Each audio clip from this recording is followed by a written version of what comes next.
Hello everyone. Today I'm going to talk about Aura History Untold, and I'm going to talk a bit about what's wrong with it.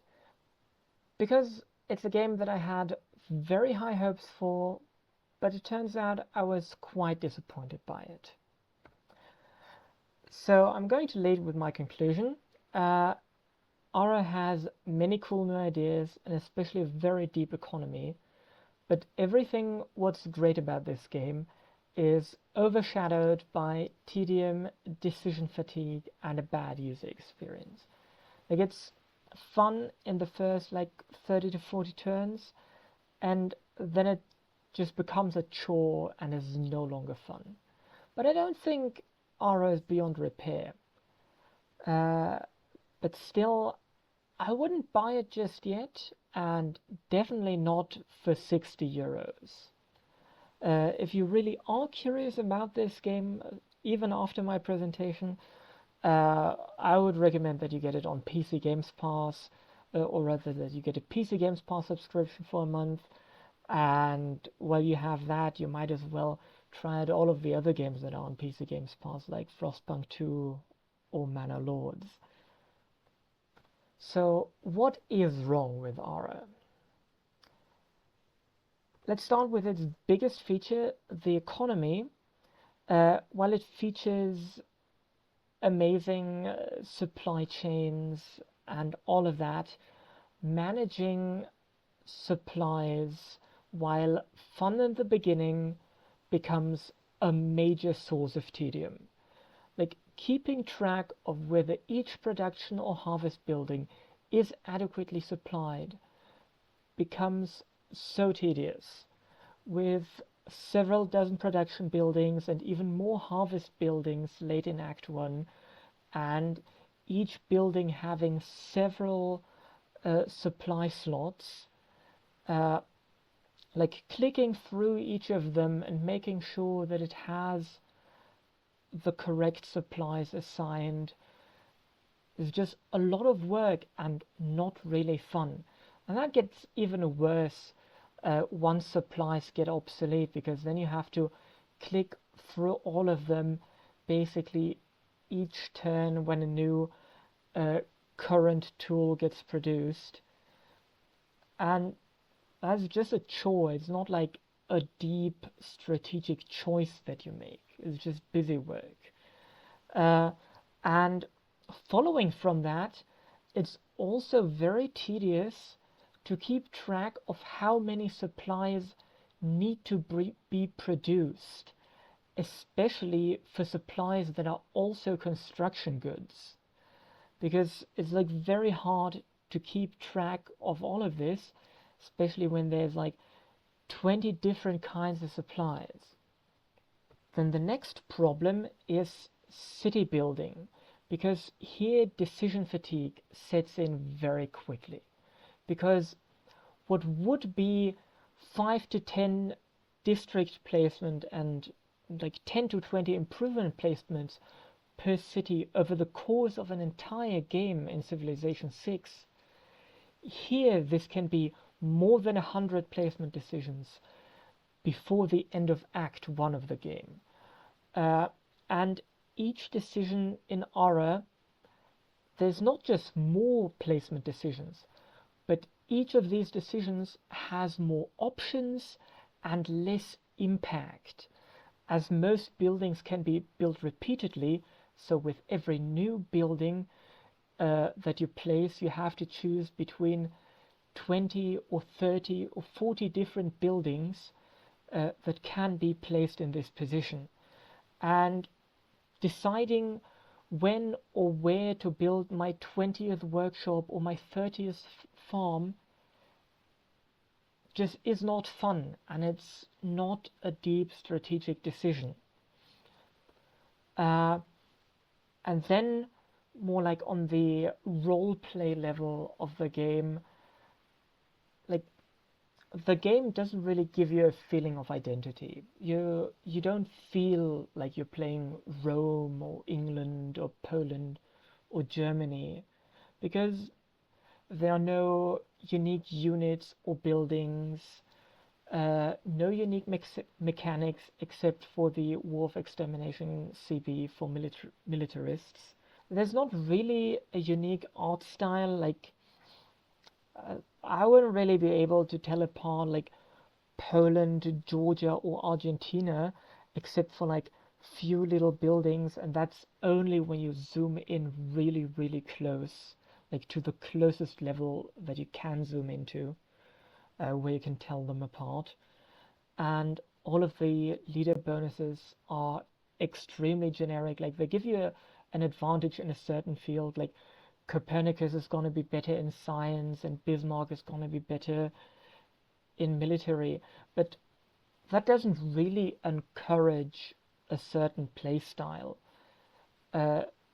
Because if I have a bonus in science, I'm not gonna play the game differently uh, than if I had a bonus in military.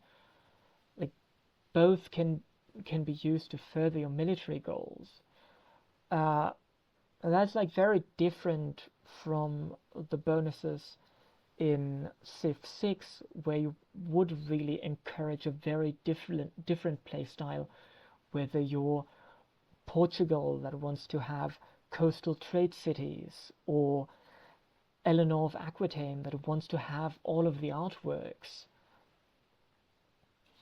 And then there's warfare. Like in Aura History Untold, you don't really control individual units, only like whole armies.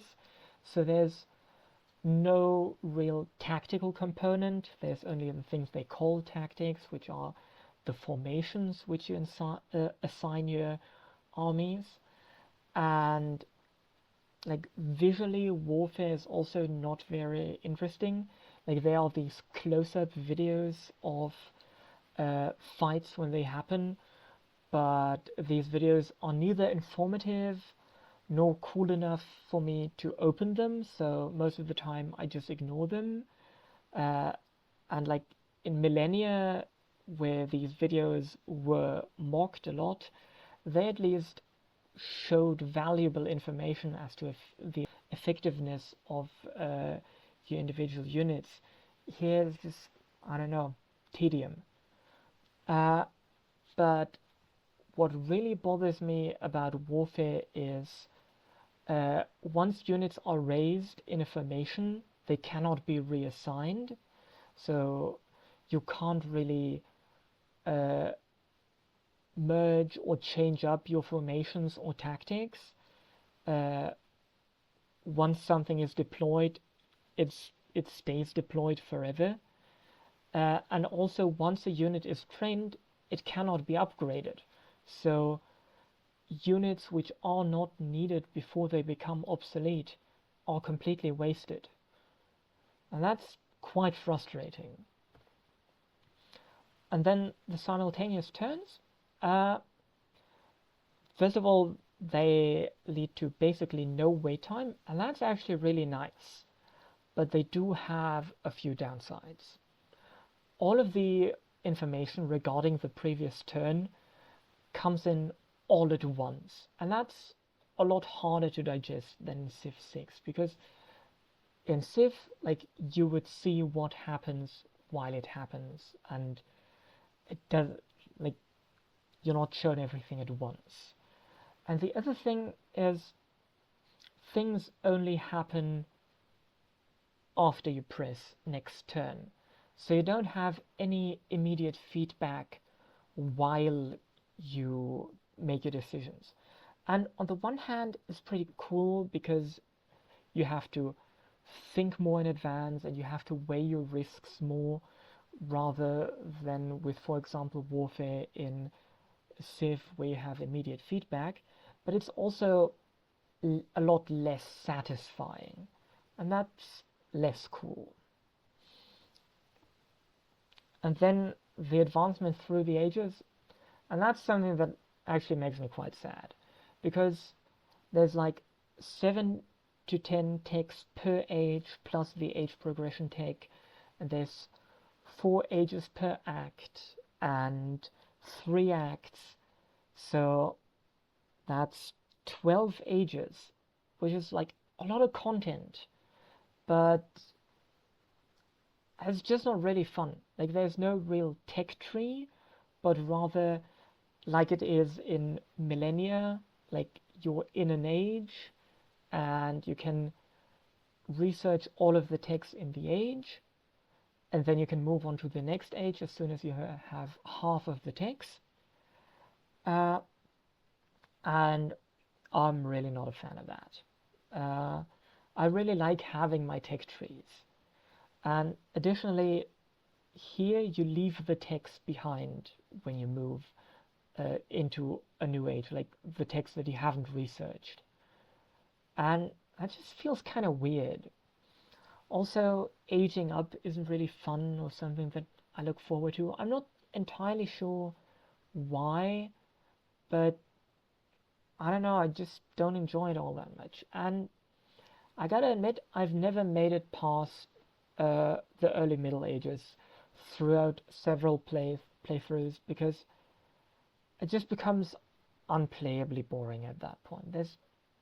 There really isn't this just one more turn feeling. And then there's the Paragons, which are like as great people, and like every now and then you get like to choose between three candidates, and there's no real transparency as to when or why you receive certain paragons. Like you do get some choices throughout the game that make like a certain paragon more likely to appear, but it's not like in Civ where you have like a certain control as to when great people appear and where it's like a competition between the players to get these people, and it's really a consequence of your choices. Here's just something that randomly happens, and that's not really fun. And another thing about these paragons is that they can be put to use, like they can be assigned as advisors or to create a masterpiece or as the commander of a force. But at some point, every position is filled, and that happens roughly at the change between Act 1 and Act 2, and then getting new advisors is like or getting new paragons isn't something that I get excited about anymore. And now let's talk about diplomacy and trade.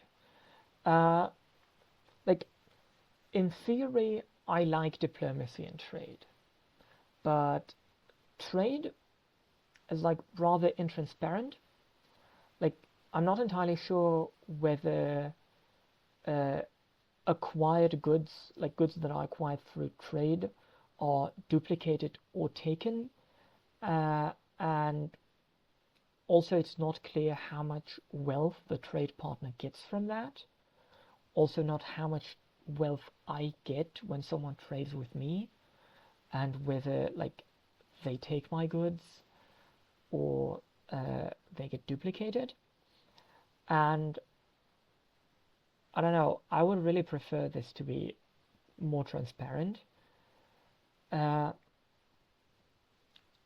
what's a lot more frustrating is, and this is like the worst in any Civ game or Civ alternative, is that the AI turns like hostile over the course of only a few turns with no apparent reason, like, and it happens even to the closest allies, and they have lots of space to expand to, sometimes no direct border to me, or only a very short border to me, and there's no explanation given.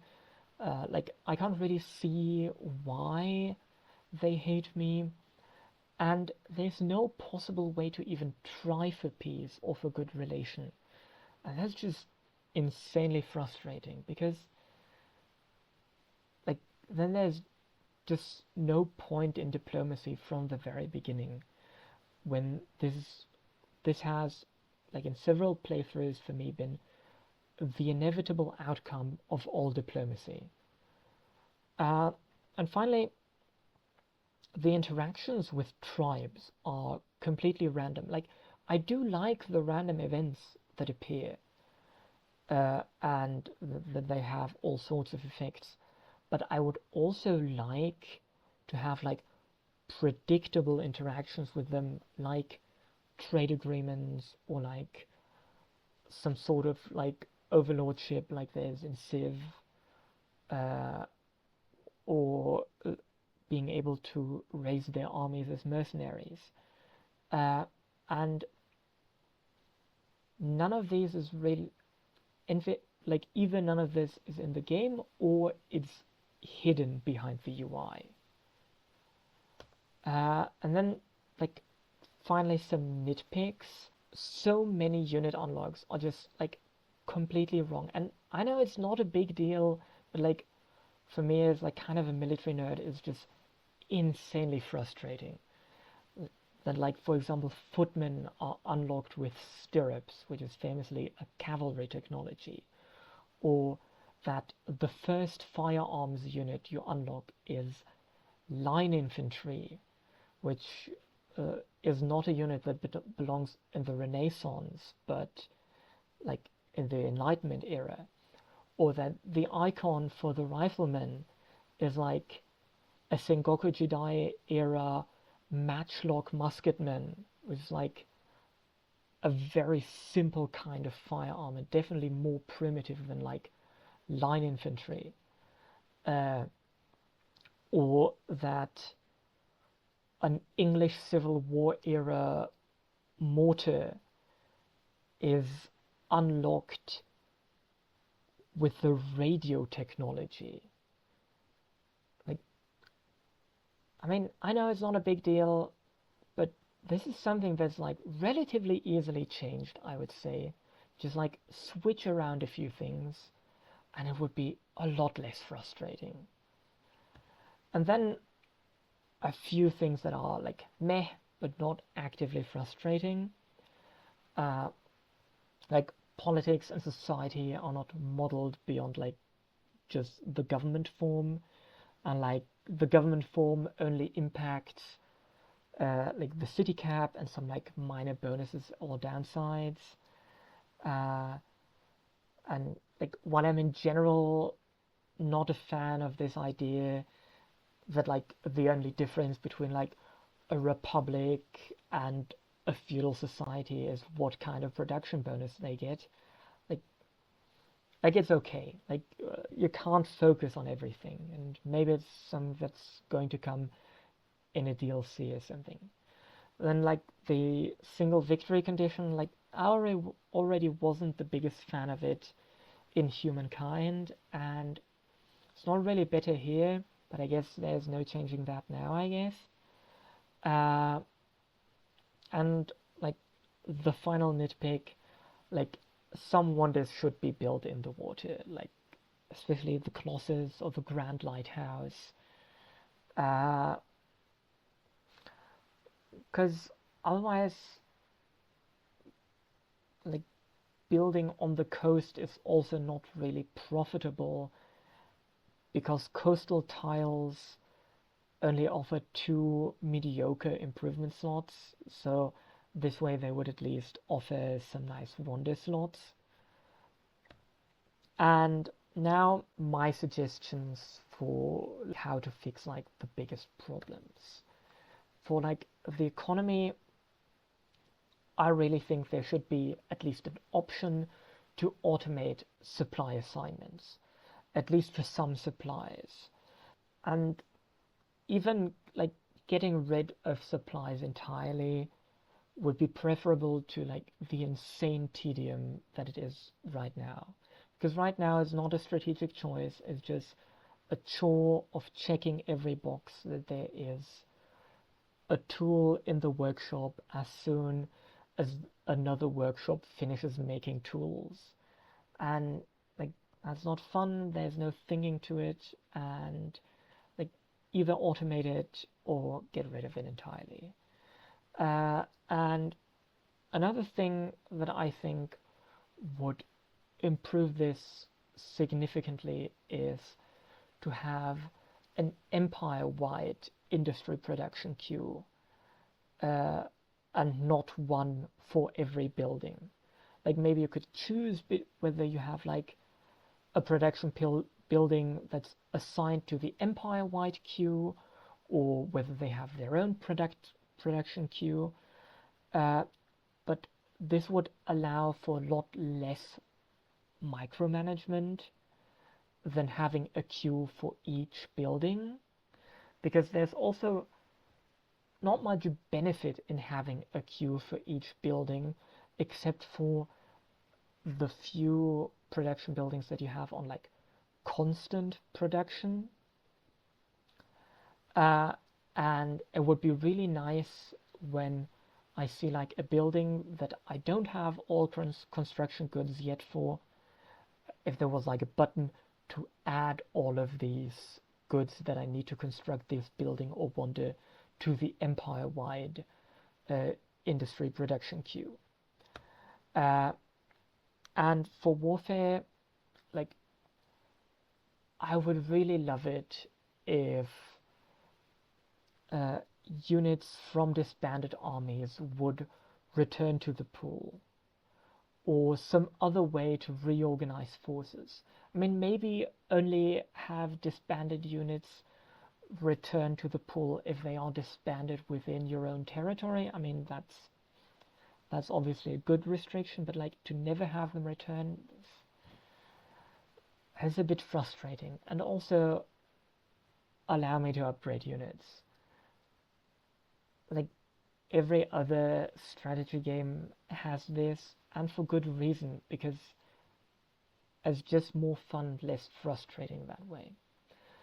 And especially if you only allow units in reserve to upgrade, then you have like a lot more strategic depth to it, because then you give the player another choice whether to keep fighting with these units or to disband them and upgrade them and reorganize them and to have a stronger force later in the game. And this would reduce frustration and add strategic depth without adding more tedium. And my final suggestions for diplomacy, like, make reasons for hostility transparent. Also make reasons why the other player likes me transparent. Give me a way to assuage hostile AI.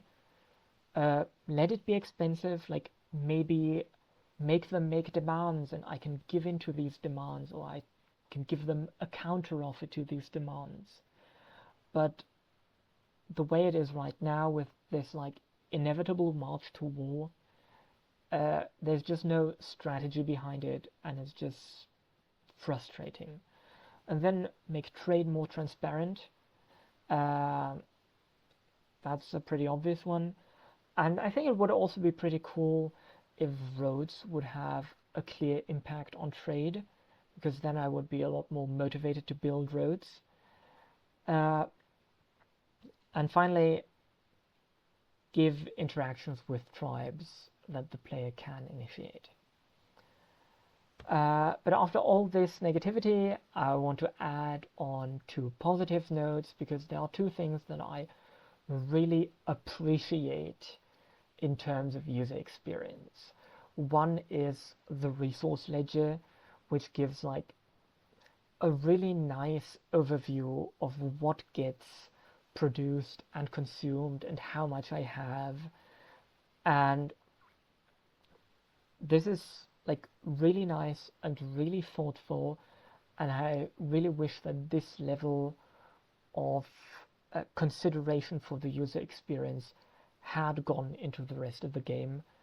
But like even with the resource ledger, at some point there's just too many resources. Like even at the beginning of Act 2, like I already have to scroll through the ledger, and I mean, It's a good sign that there's a lot of content, but I'm not sure whether at some point more content might actually do more harm than good. And the final thing that I really like is zooming into the cities, because like even while there's not much like cultural identity within these cities, it's like still nice to see like uh, these like bustling cities that I as the player create, and like having all of these people like walk around there makes the game feel alive in a way that many other games of this type don't. And that is something that I really wanted to appreciate. So, thank you for your attention. I hope you found this interesting and or entertaining. See you soon.